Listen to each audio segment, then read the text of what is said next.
What if I told you that beneath the ancient city of Thebes, archaeologists discovered something that would haunt them for the rest of their lives?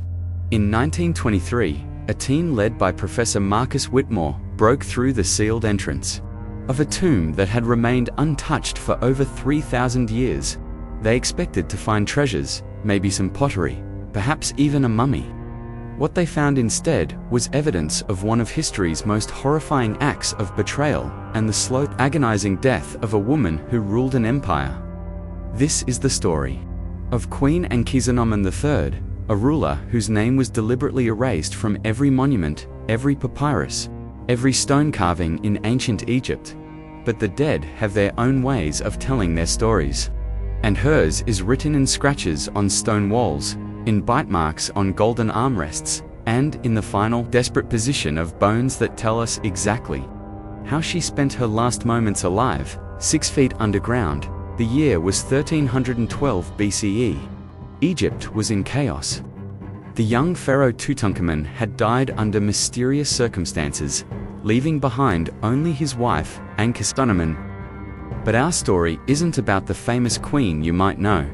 This is about her younger sister, who took the same name to legitimize her claim to the throne, and whose reign lasted exactly 733 days. Ankhesenomon III was different from other Egyptian queens.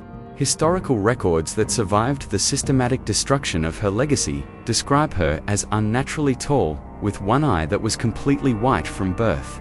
The ancient texts call it the eye that sees death, and claim she could predict exactly when someone would die just by looking at them. Whether you believe in such things or not, what's undeniable is that during her brief reign, she accurately predicted the deaths of 47 people in her court, including her own brother, of her generals, and the high priest who had opposed her coronation. But it wasn't her strange abilities that sealed her fate. It was her refusal to marry. According to Egyptian custom, a queen could only rule if she had a husband to legitimize her authority. The Council of Priests had chosen a man named Horemheb, a general who had served under Tutankhamun, but Ankhesenomon had other plans. Ancient papyrus fragments, discovered in a sealed jar within her tomb, reveal that she had been conducting secret negotiations with the Hittite Empire, Egypt's greatest enemy, planning to marry a Hittite prince and unite the two kingdoms under her rule. When the Egyptian court discovered her betrayal, their response was swift and brutal. But here's where the story takes a turn into pure nightmare territory. Instead of a public execution, which would have made her a martyr, the priests devised a punishment that would serve as both revenge and a way to ensure her spirit could never find peace in the afterlife. They decided she would be buried alive, but not alone. She would be entombed with her throne, the symbol of the power she had refused to share. And she would sit on it as she died, exactly as she had lived, alone. With her pride, the tomb that Professor Whitmore's team discovered was unlike any Egyptian burial site ever found. Most tombs sloped downward, with multiple chambers and elaborate decorations celebrating the deceased's journey to the afterlife. Ankhesenomon's tomb was different. It was a perfect cube, 20 feet on each side, carved directly into the bedrock. There were no decorations, no hieroglyphs, no paintings of the gods, just bare stone walls and a single chamber. And there, in the center of that chamber, was where they found her. The throne itself was a masterpiece of Egyptian craftsmanship, made from solid gold and inlaid with precious stones. But it was what they found next to the throne that made Professor Whitmore's assistant, a man named David Chen, leave archaeology forever and become a priest. Because the throne was empty, completely empty. Not a single bone, not a fragment of cloth, not even dust remained where the queen's body should have been. But the stone walls around the throne told a different story. Starting about 3 feet from the ground and extending all the way up to the ceiling, the walls were covered in scratches. Not random scratches, but deliberate marks, carved deep into the stone. When the archaeologists brought in experts to analyze them, they realized they were looking at a calendar. Ankhesenomon had been scratching marks into the stone to count the days as she died. And based on the number of marks, she had survived in that sealed tomb for 47 days. 47 days. the same number of people she had predicted would die during her reign. But that wasn't the most disturbing discovery. When they examined the throne more closely, they found bite marks on the golden armrests, worn down to the stone beneath. The queen had been chewing on her own throne, probably trying to consume the gold in a desperate attempt to survive.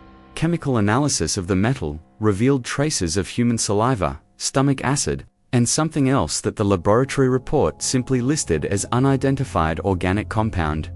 The mystery deepened when they found the scratches on the floor.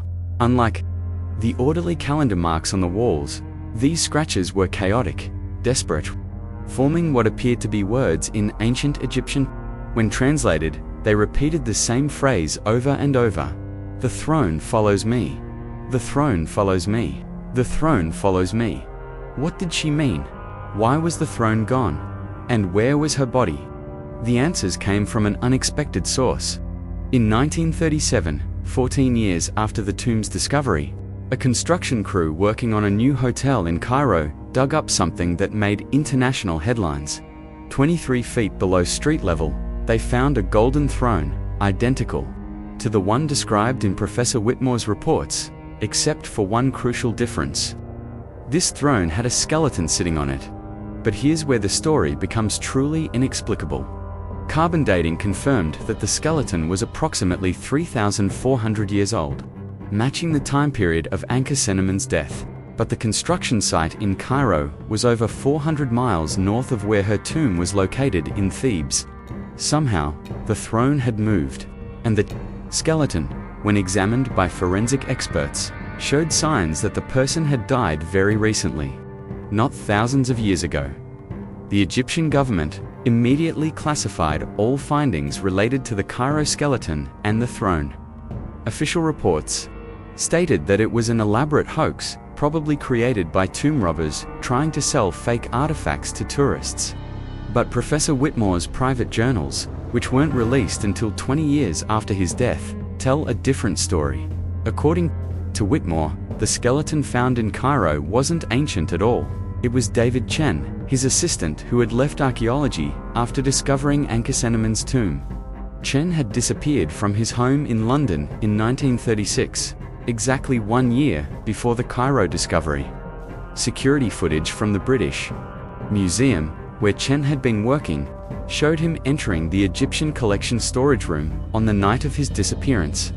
The next morning, guards found the room empty except for a note written in ancient Egyptian that said, "She called me to sit with her."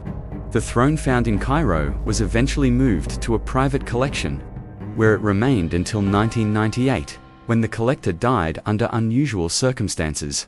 He was found in his study, sitting in a chair positioned exactly 23 feet from where the throne was displayed.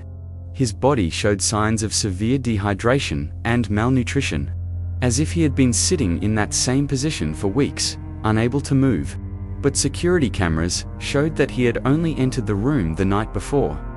Since then, the throne has disappeared 3 more times, always reappearing in a location exactly 23 feet underground, always with someone sitting on it, always with that someone showing signs of having died from starvation and thirst. Despite being discovered within days of their disappearance, the current location of the throne is unknown. The last verified sighting was in 2012, when urban explorers in Mexico City posted a video online showing a golden throne in an abandoned subway tunnel. The video was taken down within hours, and the 3 people who posted it were never seen again. But here's what's truly terrifying about this story. Remember those scratch marks on the tomb walls that counted 47 days? Remember how Ankhesenomon had predicted the deaths of 47 people during her reign? Well, if you count David Chen, the British Museum collector, and all the other people who have disappeared in connection with the throne since 1923, the total number is exactly 40-6. Which means, according to the Queen's own prediction, there's one more death coming. The story of Ankhesenomon III forces us to confront an uncomfortable question. What happens when someone dies with such intense rage, such overwhelming desire for revenge, that death itself cannot contain their will? The ancient Egyptians believed that the soul could be trapped in the world of the living if the proper burial rituals were not performed.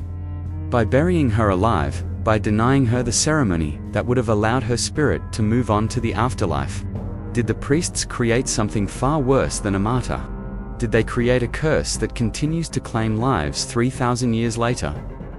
The archaeological evidence is undeniable. The throne exists. The scratches exist. The disappearances are documented fact. Whether you believe in curses or not, the pattern is clear. Anyone who comes into contact with Ankhesenemon's throne experiences the same fate she did. Sitting alone, starving, counting the days until death comes. But perhaps the most chilling aspect of this entire story is that we might be able to predict where the throne will appear next. If the pattern holds, if the curse follows the same logic that governed Ankhesenemon's predictions during her life, then the next appearance should happen exactly 23 feet below ground, in a location that has some connection to ancient Egypt, or to one of the people who has already fallen victim to the curse. Given that you're watching this video, given that you now know the story and the pattern, ask yourself this question: where are you sitting right now? How far above ground level are you? And have you, by learning this story, by becoming part of the chain of people who know about the Queen and her throne, made yourself the 47th person on Ankhesenemon's list? The Queen, who was buried alive with her throne, is still counting, still scratching marks into stone walls somewhere in the darkness below our feet, still waiting for the right person to sit with her and complete the number she predicted so long ago. Sweet dreams.